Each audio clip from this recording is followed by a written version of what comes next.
Hello, everybody, and welcome back to another episode of Not Everybody Needs a Podcast with your host, Mackenzie Rensher. Hey, guys. I have a special guest with me today that you guys see periodically. Welcome back, my husband, your friend, DIDN Rensher. That was a good intro. Thank you, guys. Yeah. Hello, hello, hello. I feel like I just heard the fake claps. The golf claps? Yeah. Yeah. I heard that too. Thank you guys for clapping. Thank you guys for cheering in your car, in your house, in the coffee shops, wherever you guys listen to Not Everybody Needs a Podcast. I can hear the love, guys. I appreciate it. Oh my gosh.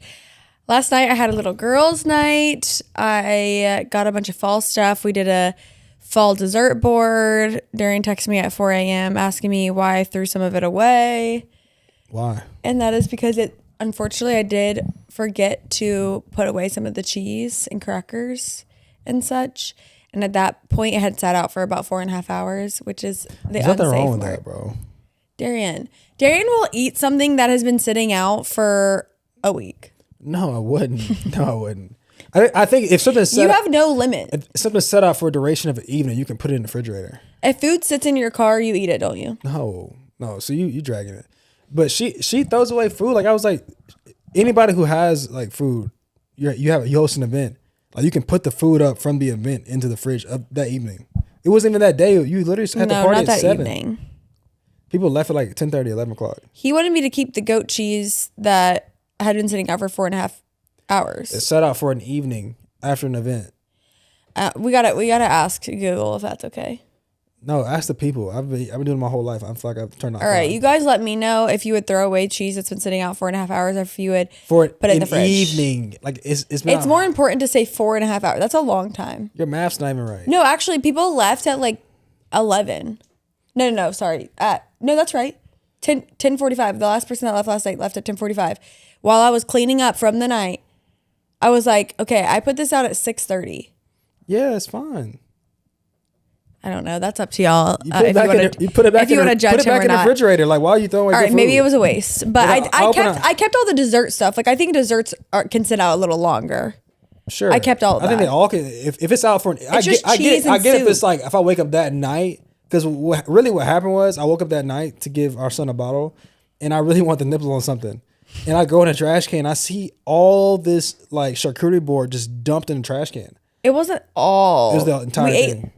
Okay, Darian, we ate a lot of it. Either way, I thought it wasn't safe for that. I didn't want anyone to get sick. Okay, God forbid. But we had soup last night. We had some garlic bread. We had chili. We had a little charcuterie board that I tried to make a little bit fallish. We had a dessert board. We had apple cider donuts. We had pumpkin cookies, which, I might have to have some pumpkin cookies later. They're so good. All of it was from Trader Joe's. We had a little mini sheet cake with pumpkin cake, and it was cream cheese icing, fire. We had pumpkin blondies, fire. We had, what else did we have? Donuts. I already said the apple cider donuts. Oh, that's all I cared about. Fire.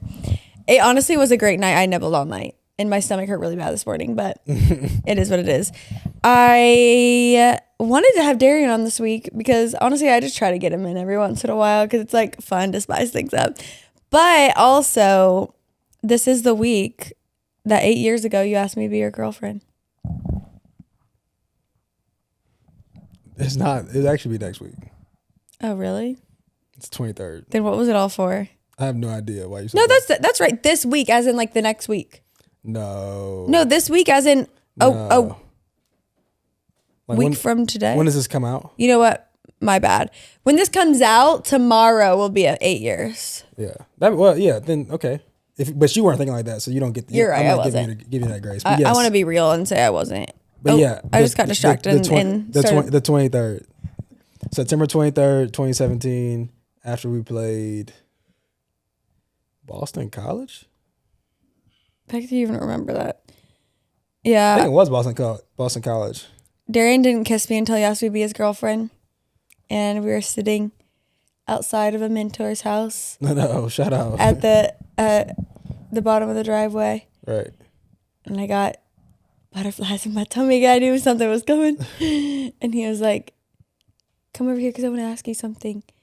And I walked to the other side of the car, and then you were like, "Did you read me you gave me a letter. I read the letter, and at the end it says, and there's one more thing I have to ask you. And then I was like, and you're like, will you be my girlfriend? And I said yes, and then we kissed. Crazy. Yeah, 2017. What a year. Wait, why do I have butterflies in my tummy right now? It is very honestly, I think I'm hungry, but okay. I mean, you still give me butterflies. The moment. I was feeling it. I mean, felt nostalgic to me. I was feeling the butterflies. We have kava on the way, y'all. I'm starving. But no, we're going to Jacksonville this weekend, and so I didn't get any groceries. And we leave tomorrow because I'm like, I'm not going to go and spend all this money on groceries when they're going to get bad. We're not going to cook. Stick to the plot. Okay, sorry. I like to bounce from convo to convo. But anyway, so it's been 8 years, which is crazy, next week. And I just feel like we have a lot to talk about. Yeah, we do. We always do. I asked Instagram, what do they want to know that they could ask us anything? Let me tell you, they didn't hold back. I have all kinds of questions in here. And I did not tell him anything we were talking about today. I feel like you're just good on the whim. Yeah, I pride myself on being adaptable. Yeah, I feel like you can just like answer a question. And I feel like we know what we want to talk about and what we don't. So let's get into the questions that you guys wanted to know. This is coming straight from y'all. I told you guys I was going to keep it anonymous. So I am, of course, honoring that. Let's start off with something simple. Do you feel done with having kids? Nah, I don't feel done yet. I think that I feel content though. Like if this was the end, I'd be cool with it. Like we got one-on-one. Like how we interact on a daily basis, it seems good. And I can't wait for Kaysen to kind of get Beckham's age. Cause I think that'd be a fun stage when she's like 4 and he's 1.5, 2 years old. But I think we got room. 4, 1.5? They're only 20 months apart. 4 and 2. She's not gonna be 4 in 6 months. No, I'm saying whenever Kaysen is Beckham's age. Oh, I see. What? Your math has been very off. No, I think I didn't understand what you're saying. But what I was saying, I definitely believe we have more room in our family. Agreed. I'm curious if Beckham wants a little sister. We did ask her the other day, do you want a little brother or little sister? And also, we asked her like a few months ago when I thought I was pregnant. I was like, Beckham, do you think your little brother's gonna have a little brother or a little sister? And she said, I think he needs a little sister. So she's been pretty consistent with that. So we'll see. I don't feel like we'll have another girl, but I also thought that we were gonna have a boy first. That didn't happen. So yeah, I don't have a dog in the fight. I think it'd be cool to see. I really think we could only do one more, realistically. Yeah, we could do 4, but I don't know if I'm there yet. We have to have 3 first. But yes, we're definitely not done with that. I see our life continue to progress. Like, I think this isn't. I think we'll move at some point again. Like, I just see I feel like the next child will come like the next chapter. Like, I think I love this phase of our life this season. And 2 kids feel appropriate, like 1 and 1. I think the next one will be like the next chapter for us. Well, maybe like the next year or 2. Okay, agreed. Oh wait. Sorry, I'm not going to go into the next question because I wanted to ask you how it was speaking at my mom's office.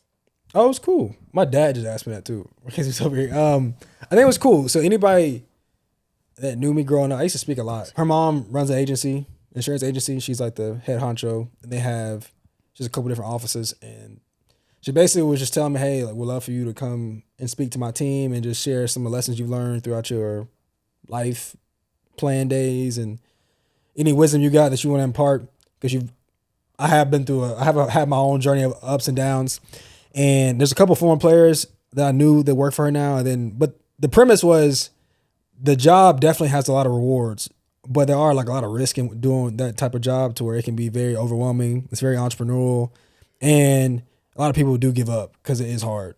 And so she was like, hey, I would love anytime I can encourage our team, it can go a long way. I was like, sure, let's do it. And so I really didn't have any expectations. I didn't really know like what it was or who was going to be there. But her mom rented out like a ballroom, and her whole team, probably was like 70, 75 people were there, and everybody was suited and booted.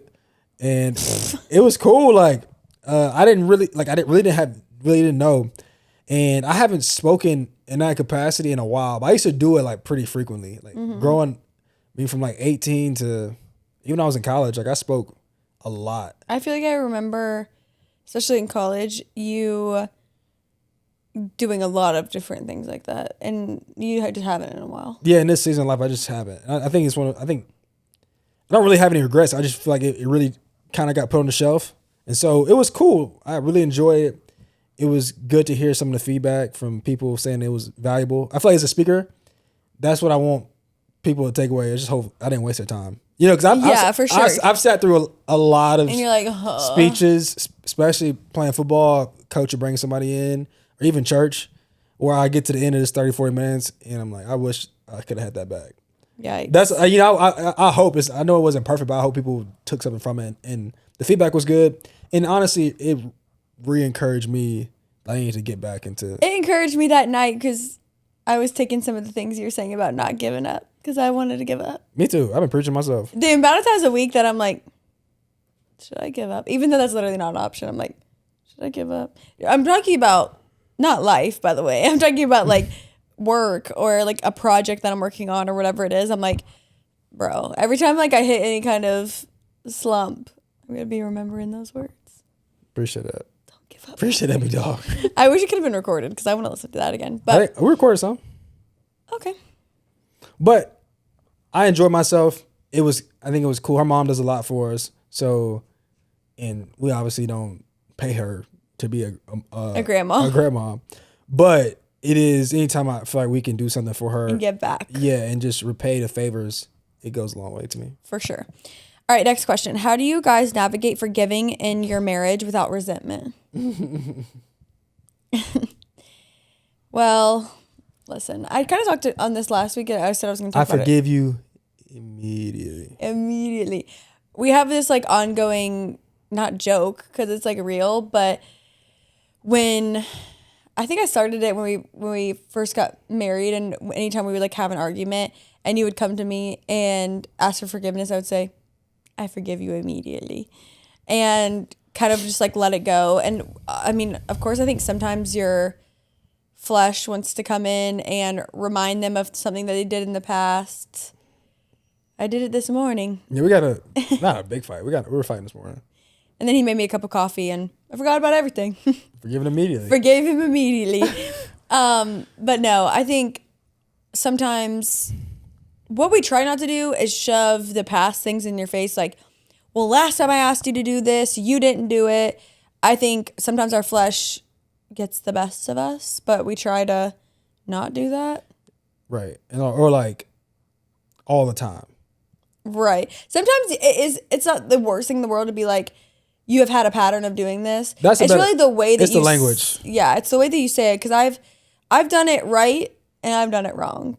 Right. I think just in marriage, I feel like that's you have the choice every time that you get in a little tiff whether or not you're going to handle it one way or the other. And I kind of talked about this last week, but which I was going to say just a second ago, that a lot of times I try to pray before going into it, where I'm like, help him understand and help me understand what he's saying, and let there be like resolve and peace.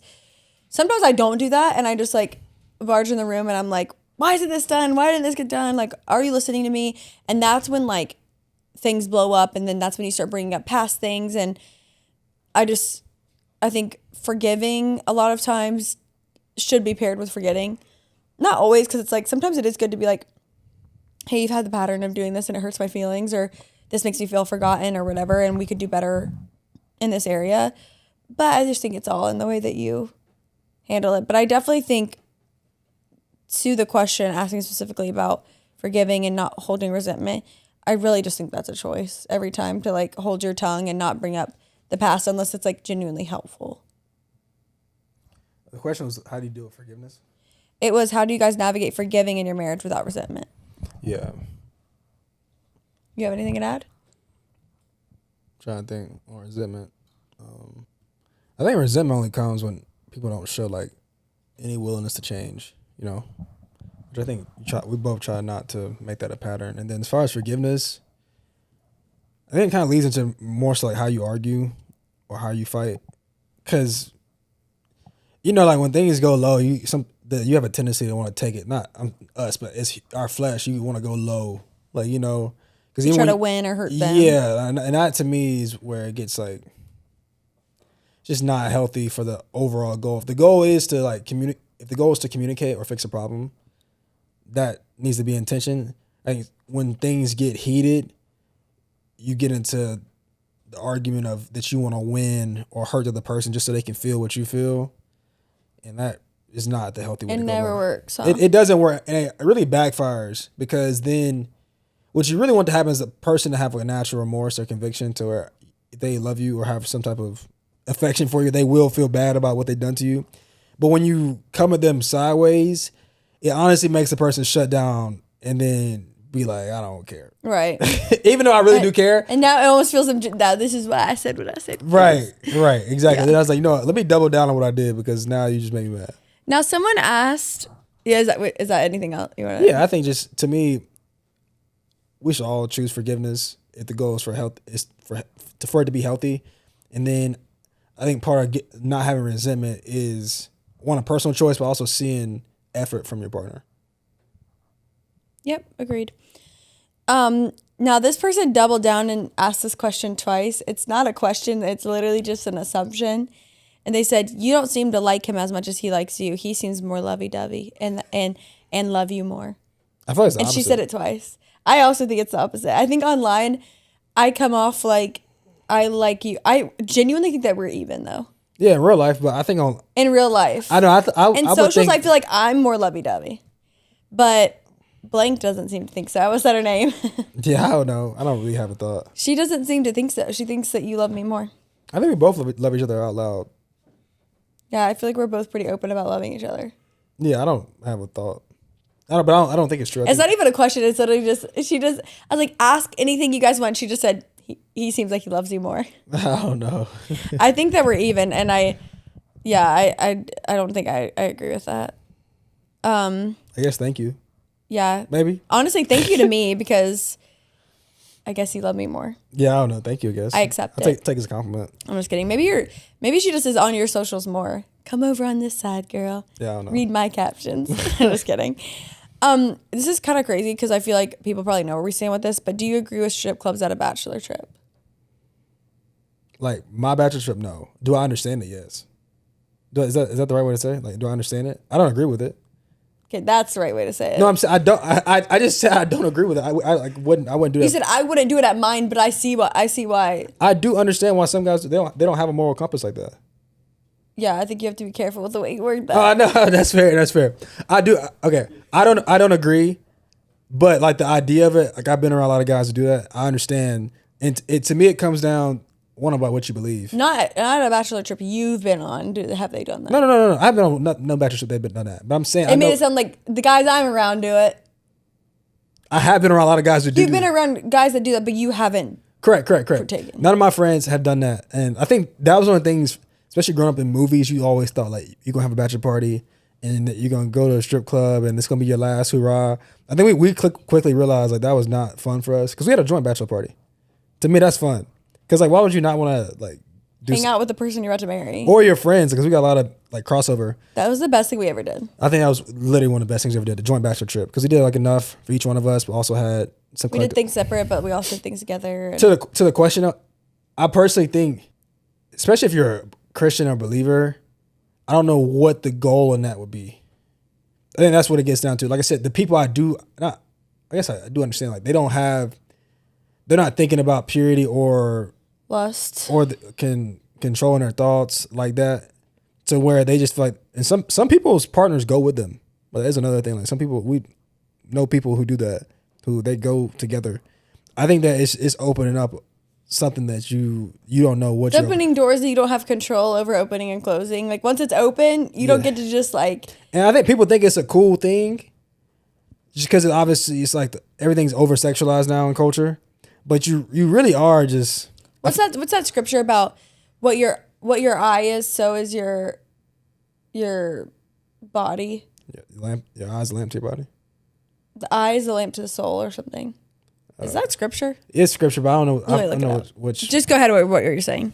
No, I just think that like our culture's over sexualized to where that is glorified. And I think a lot of guys do that as their last hurrah, but I don't really think that's like a healthy way to go about celebrating your marriage. Because this is what I was thinking about. I was listening to this yesterday. Which also I got a new app called the Dwell app, and they you can like put I'm feeling blank in it, and it'll give you scripture that you can like it'll read over you. It's actually really great. But anyway, it says, so if your eye is healthy, your whole body will be full of light. But if your eye is bad, your whole body will be full of darkness. If then the light in you is darkness, how great is the darkness? And it also talks about that in Luke 11. Your eye is the lamp of your body. When your eye is healthy, your whole body is full of light. But when it is bad, your body is full of darkness. Therefore, be careful. Oh, bless you, partner.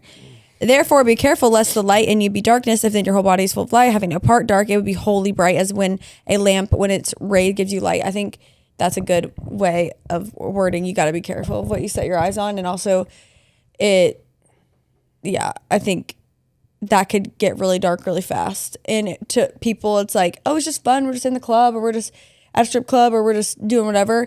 But if you're a believer, you do have to take things to scripture. And I think if you were to ask the Holy Spirit or ask God and ask the Holy Spirit for some discernment in that area, I really highly doubt that it would come up that God would be like, yeah, I'm happy that you're at a strip club. Just because of I think obvious reasons. But yeah. So to answer your question, no, we don't agree with it. I think that we never want to come off as judgmental. We have friends in all kinds of walks of life, and I think it's healthy for people to have boundaries.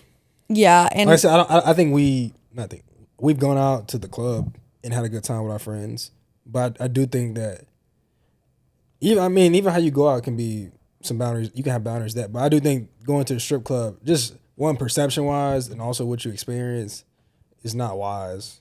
If your goal is to want to be pure, that's what I'm saying. If your goal is to want to be pure and honor your wife, but also I guess sometimes the wife doesn't have a problem with it. Correct. That's what I'm saying. I think that if the goal is to be pure and consider your spirituality and where you stand, if it's helping you, get closer to God and all that good stuff, I think that's the compass. If it's not there, which I said a lot of people don't have that or not think like that, then do what you want. Good luck. If you're not a Christian, really none of that applies to you, and you can kind of just live your life how you want. Good luck. Mm-hmm. Premarital counseling advice or Christian premarital workbook Rex. We did a workbook, but it was with our pastor. He made us a little book. Talking the little love book. Was that it? I know he gave us a book. That wasn't like a workshop book though. Why do I remember a workshop book? We didn't have a workshop book. He gave us a book to read. It was like the Song of Solomon's love. Oh, why do I remember a workbook? Maybe one of our friends did it. I don't know what work. I hadn't filled out a workbook. Okay, maybe I'm thinking about somebody else, but I guess we didn't do that. But yeah, we did premarital counseling. Highly recommend. We've gotten asked that a good bit by friends and stuff of if we recommend premarital counseling and stuff. I definitely recommend. Yeah, I've known people that don't. Well, I highly recommend it, and more so if you have the luxury of journeying with a spiritual father or mother. To me, that is a luxury because a lot of people have not had that experience to where they get married by maybe by somebody they don't really have as much a relationship with. Mm-hmm. I think in a perfect world, you want somebody who's journeying with you, even whether y'all as a couple or individually, that you trust to walk you through how they've been successful in marriage and what they think and what they believe, what they've seen, and obviously what the Bible says. And really, it's also an open space for you as a couple, individually and collectively, to let go of your thoughts, fears. Because there's a lot of unknowns going to marriage. Marriage is... Yeah, it was so good to be able to sit down with somebody that cared about our souls and how we were as people separately and together.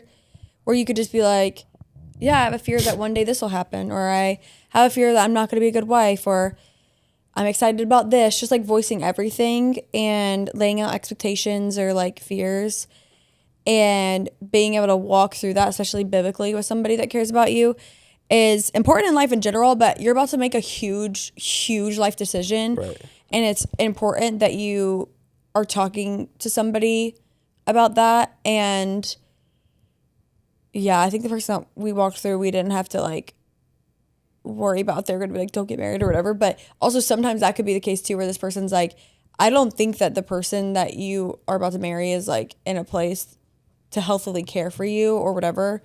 And I think that could be a part of it. That would be scary if you get to that point. Hopefully that's what you have, mentors of leadership in your life. Yeah, of course. I hope they wouldn't propose. But I'm just saying, in general, like I think it's nice to have somebody be able to speak to like who the both of you are. And it's encouraging. We still use the family questions that we learned in counseling, and we've been slacking on our family meetings, but it's just, I just can't recommend enough. I feel like everyone should do it.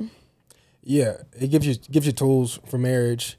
The last thing I would say on that is, like, divorce is a real thing, just because, like, just putting a ring on somebody's finger doesn't make you a husband or wife. You know, it says you're married, but you still have to become a husband and become a wife. That's a daily choice, but there is a process of becoming somebody that is worthy or willing to do that duty.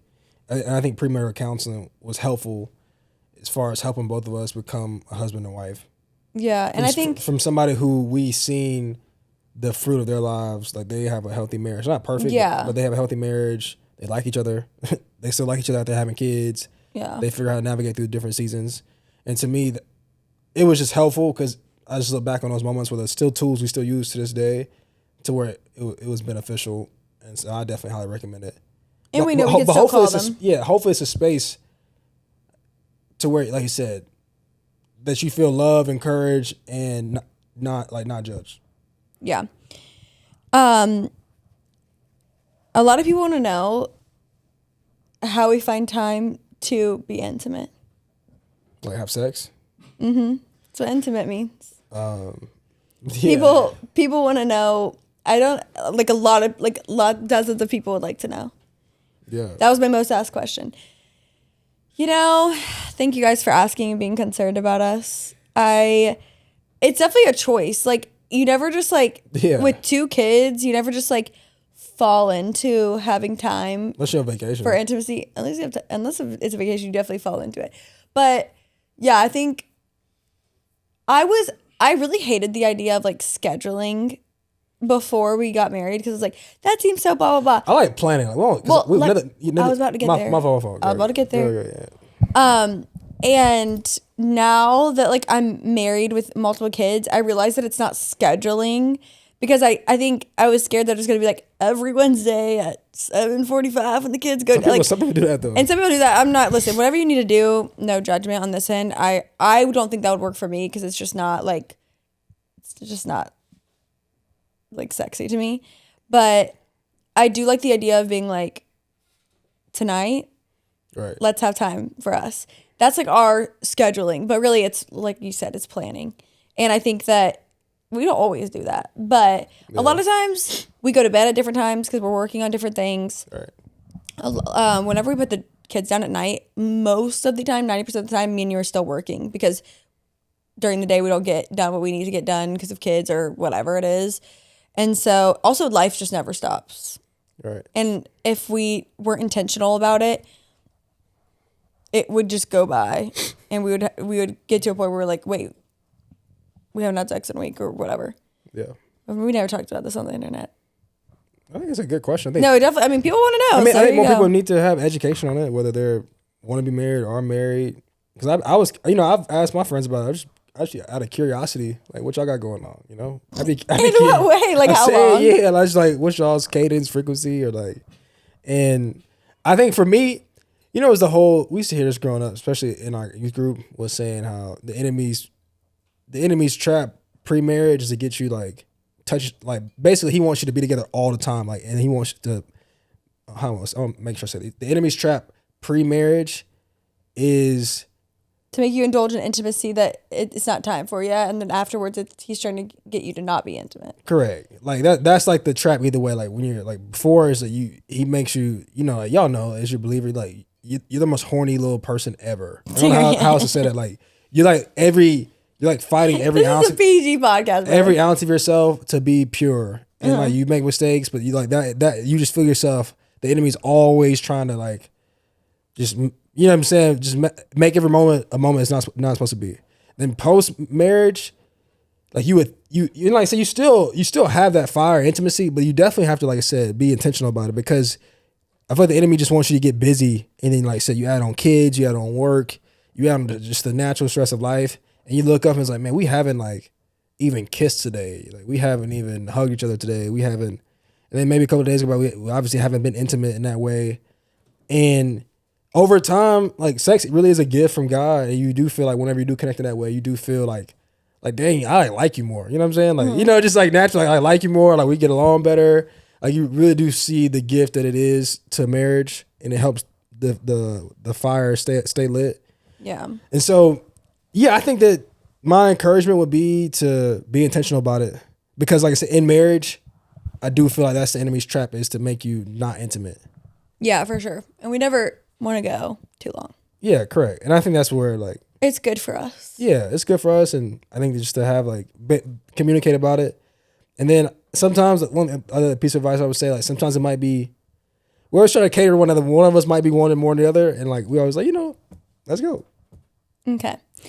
Going with that question, someone said, "What's both your takes on test the car before you drive it about sex before marriage?" I get the concern, and both of us were active prior to each other even dating, and like we've done stuff with other people before we even dated. I think my advice post marriage, not like in like this like corny way, and I was trying to make it more mature. I think that you can. Do you want me to answer? No, I think that if you're attracted to somebody, I feel like it's gonna be good.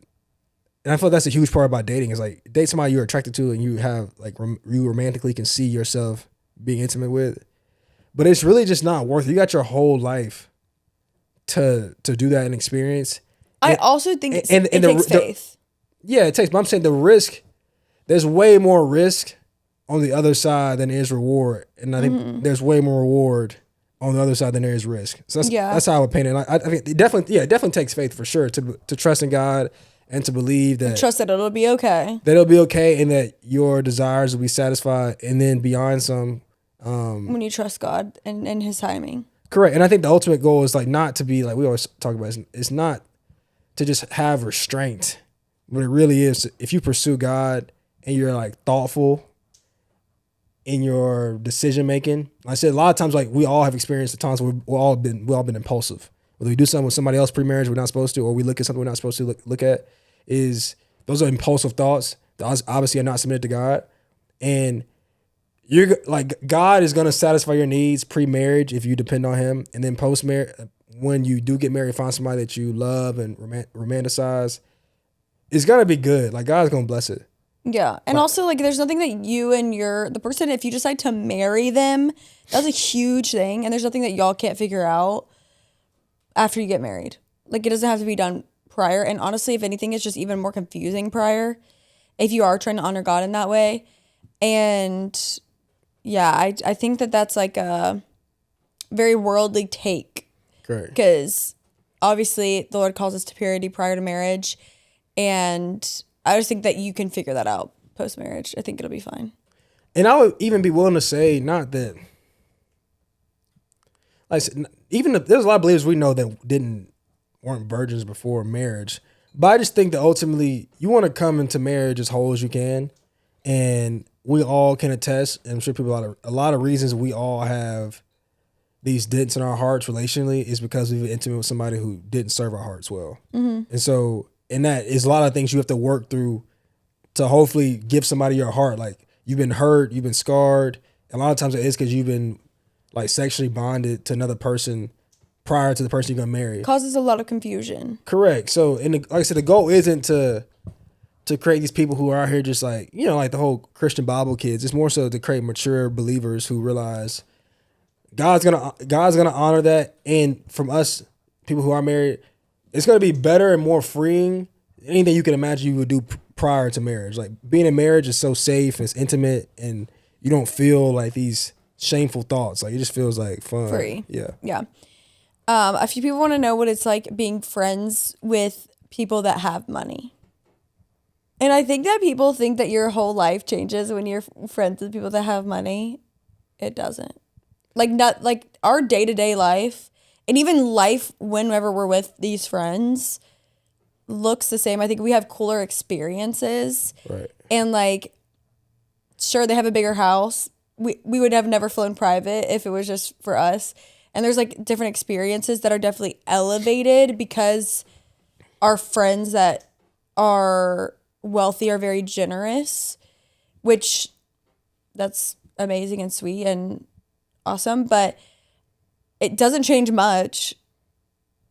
You think it changes a lot about our life? I think obviously you got some friends who are outliers as far as like having money, but like some of our peers are doing well in life, and I think it allows you to go on trips, allows you to plan stuff. I think that like we're doing okay, but I feel like that's like nice experiences, but also no one's out here paying for our life. Yeah, no, I mean I don't know what they were insinuating with that question. How they ask it? Like they just said, "How's it?" I mean, I got it multiple times, but basically, how's it like being friends with people with money? Yeah, it affords you cooler experiences sometimes. Yeah, but also like our friends, if we're ever with friends that make more money than us, like it's never like a thing where we're expect them to pay for us, or like if we go on trips with them, like we pay for ourselves. Like it's definitely not this all expense paid lifestyle, and we're just experiencing these luxuries. Like I said, we got a couple friends that are just doing abnormally better than a lot of us. They're generous, and I think like I said, it does come with cooler experiences. Super generous, and I think it's dope because ultimately, anybody in life, when you make money, what's good to have this much money if you can't experience life with your friends? Yeah, and so that's more what it comes down to. Is there are some things that we can't afford. Some things we just can't afford, and if they want to bring us along, then obviously they want to help out in that way. Yeah, I would say, all in all, we have gotten to experience things, and I guess a lifestyle that we wouldn't have before. But our day to day looks the same, and we still like we be paying for our dinners, we pay for Yeah. But like I will say, our friends are super super generous, and definitely have at times like afforded us an experience or whatever, which is super cool. But I don't think it's anything to like crazy. Our lifestyle is the same. Right. I think it's better if you got some money, like for us. You know what I'm saying? Like I ain't trying to. Yeah. Like we're not here depending on our friends to like allow us to have give us an experience or like whatever, and it's like it's their money, it's their life, as it should be. Right. I think it's cool. Like I'm not gonna deny it's cool, and I also think that we like, and by we I mean everybody that's friends with our friends that have been granted a lot of money, we don't expect anything from them, and we almost go out of our way even more so to make sure that they don't think to pay and think that we don't expect anything from them, because a lot of times whenever you have money, you have a lot of people around you that are expecting, whether they say it or not, they're expecting a lot of things, and I think that for them to foot the bill all the time. Yes, or even like, dang, I wish I had blank or like whatever, and it's like that's not the way to live life. Like you should treat your friends that have money the same as your friends that don't have money. That's a biblical thing, right? And so we don't view our friends that have money any differently than our friends. We're definitely aware. I mean, like I said, I think it comes we're not blind. Yeah, it comes with cool experiences, nice opportunities sometimes, and then it's not life changing. But my I guess caveat to that would just be, we depend on ourselves to have a nice life. Yeah. And we're not here mooching on nobody. Definitely not.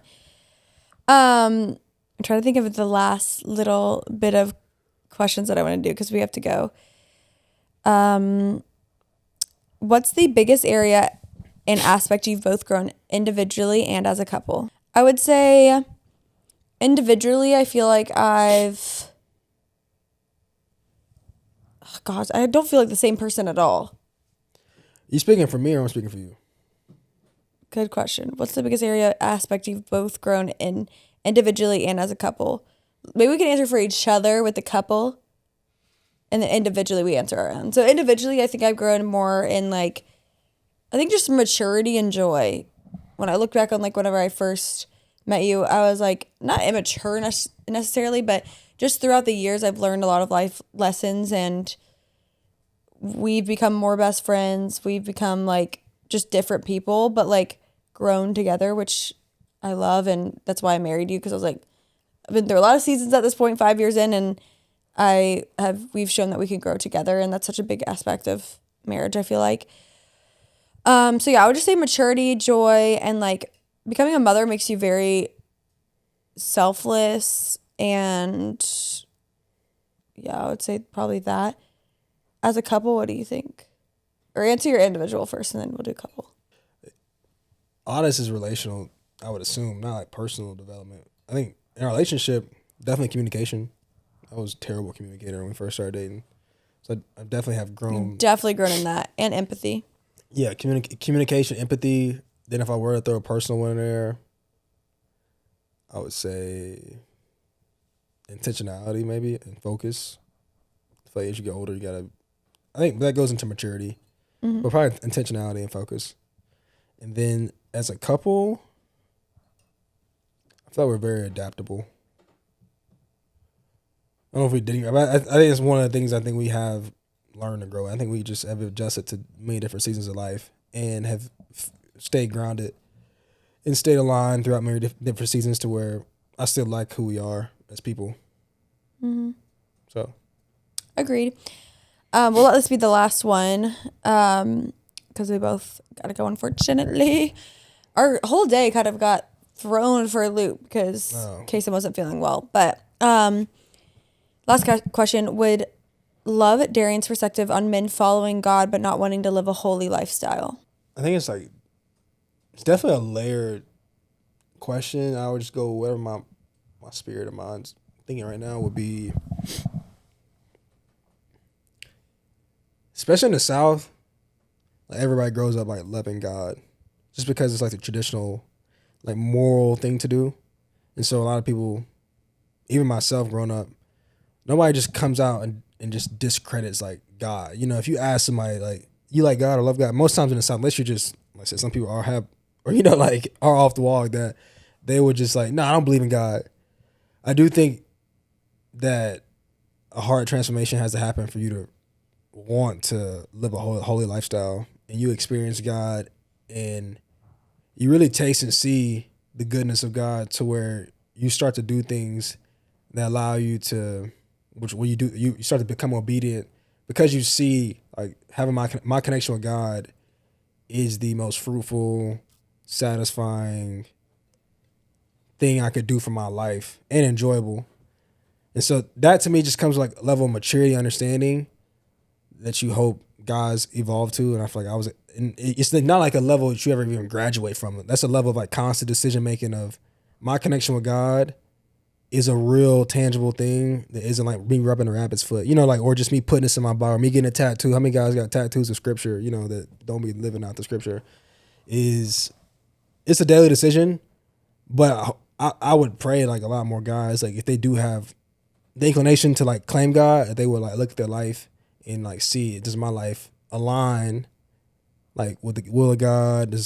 Are you in alignment with like, you can tell that, you can feel that, you can obviously see it too by the fruit of their life. You know, you can look at a guy and see like the tree by its fruit. Yeah, like what's the fruit of this guy's life? And to answer, it's like why do guys do? I think that why does anybody do? I think people just, I think it's the easier thing to do than to like submit. But like I said, my encouragement would be for me, has always been the more obedient I have become, the more joy I experience in life, and the more life makes sense. Like God really is the truth, the way, and the life. That was a good answer, but I did want to ask one more thing because I feel like people are curious about this, or I just feel like it's good to like give perspective on it. How do we discipline our kids? We do not spank our kids. First of all, one of our kids is out of the equation because he's too young to even, discipline is not in his, I don't believe in quote unquote disciplining your kid until they're old enough to understand and be talked through and things and communicate back. And we do not spank our kids, but specifically for Beckham, we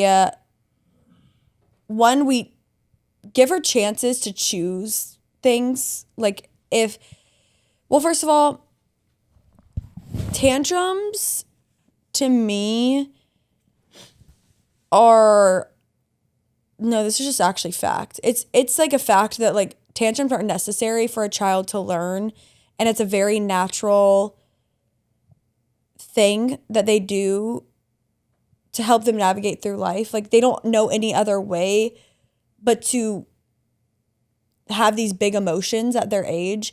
So I don't believe in like disciplining for that. And I think that there's things depending on what they do during their tantrum that we won't allow. But the way that we talk, we do a lot of talking with Beckham and giving her, hey, I see that you're upset about this.